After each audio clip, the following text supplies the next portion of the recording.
Hi, everybody. Dan DeFedericis from Saratoga Report, and I am here with two special guests today, Bonnie and Pat Marshall. They are the parents of Commissioner of Saratoga Springs, Commissioner of Public Works, Chuck Marshall. And we have them in today, and this is sponsored content. I want to find out a little bit about Chuck Marshall and his past years, his formative years, his growing up years, and who else to go to. But talk to his parents about him when he was a younger man, and how he came to this position today. Because I know Chuck, I've known him for a number of years, and he is so right and perfect for this position of public works.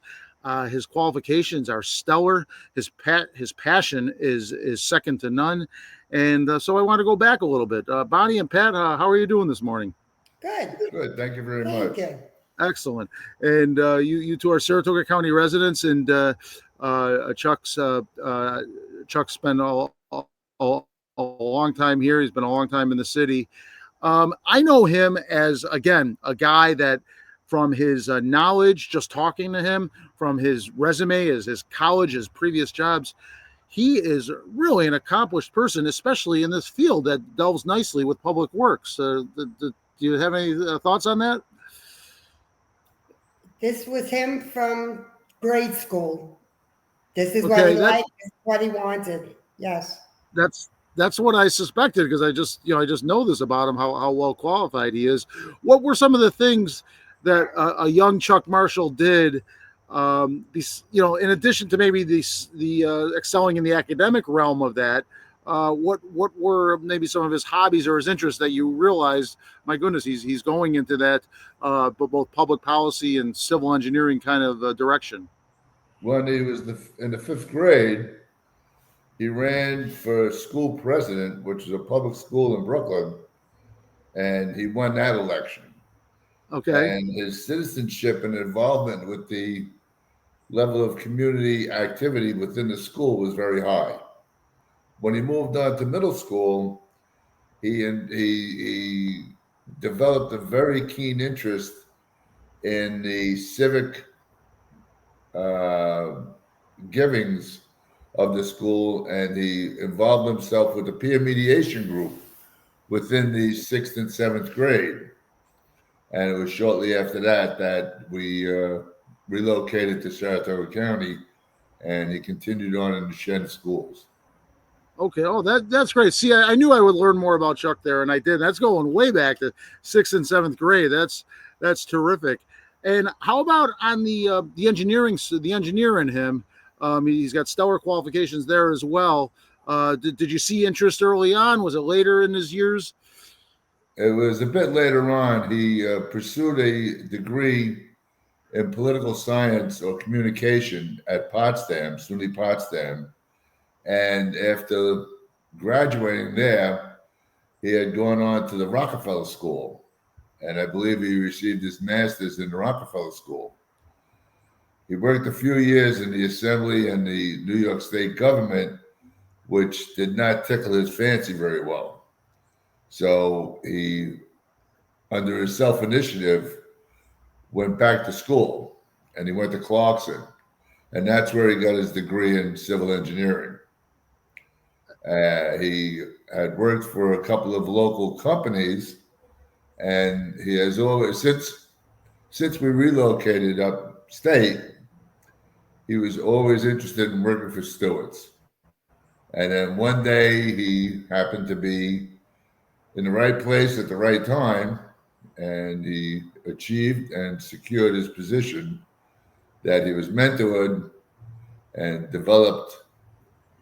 He honed his skills from his degree and his interest in the engineering field into a bit of an asset for the Stewart's company and the Dake family. Excellent. Yes, I know he has an important job with Stewart's, which is a such an important Saratoga-based business. And you reminded me of something that I noticed about Chuck is this is now his second campaign, and he doesn't. A lot of candidates. My dad used to say, obviously it wasn't his quote, but politicians talk a lot, but they don't say anything. But that's not Chuck. Chuck is not afraid to hit a hot button topic, even if his campaign advisor was saying, "My God, don't go there." He's like, "No, I'm going to go there. I want to talk about it. The people want to hear about that. I'm not afraid to talk the issues." How is that? And you're nodding. What did you see early in Chuck, or what is the genesis of that with Chuck not being afraid because he feels it's important? We spoke about everything. We're pretty open. We speak our mind openly, and we're not afraid to express an opinion, Good or bad. good or bad. And if it's my opinion, It's my opinion. Everybody's got one. That's that's rare in politics, where everyone's looking for the perfect line, the line that won't offend anybody. It's refreshing, even if I would disagree with a politician. It is so refreshing to get someone to say what they think, or to use a Winston Churchill quote, is kind of an offshoot here, is Winston Churchill once said, "You don't lead people where they want to go, you lead them where they need to go." And it seems like Chuck, not that he's forcing his thoughts on people, but he's not afraid to say, "I think this is the problem and this is where we should be, even if you disagree with me." He's very analytical, and he's free to speak his mind.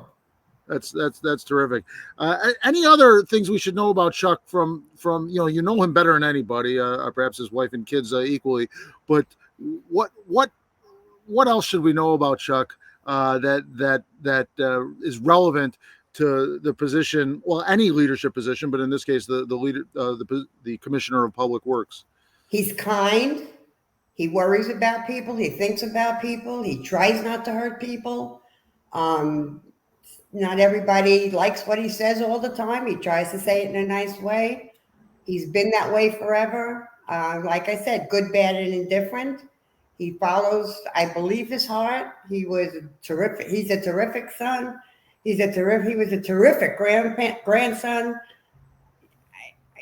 What else? I'm his mom, and he's terrific. He's my son. That's terrific. Thank you for that. Pat, would any final thoughts here on that? Well, Hard to follow that up. He was ingrained with a very high level of integrity, and his honesty, I feel, is impeccable. And me personally, I would be gravely disappointed if he conducted himself in any other manner. I know that about Chuck. I don't know him as well as you, but I wholeheartedly agree with that. Again, his honesty is, and some people might say to a fault, but I think you and I would agree, not necessarily. It's refreshing to have that in a political leader. So both of you. If you fault, you shouldn't go down that road. Yes. Hey, thank you for joining me today. This was great. This is exactly what I wanted to find out, and you gave me the insight that I was hoping for this morning. Maybe it's of course election day will sneak up on us, but there are still a few months, so maybe you can come back sometime September, October. We'll have a follow-up conversation. How about that? Gladly. Okay. I'll be here. Okay, thank you for joining me. Take care. All right. Okay, Bye-bye. bye-bye.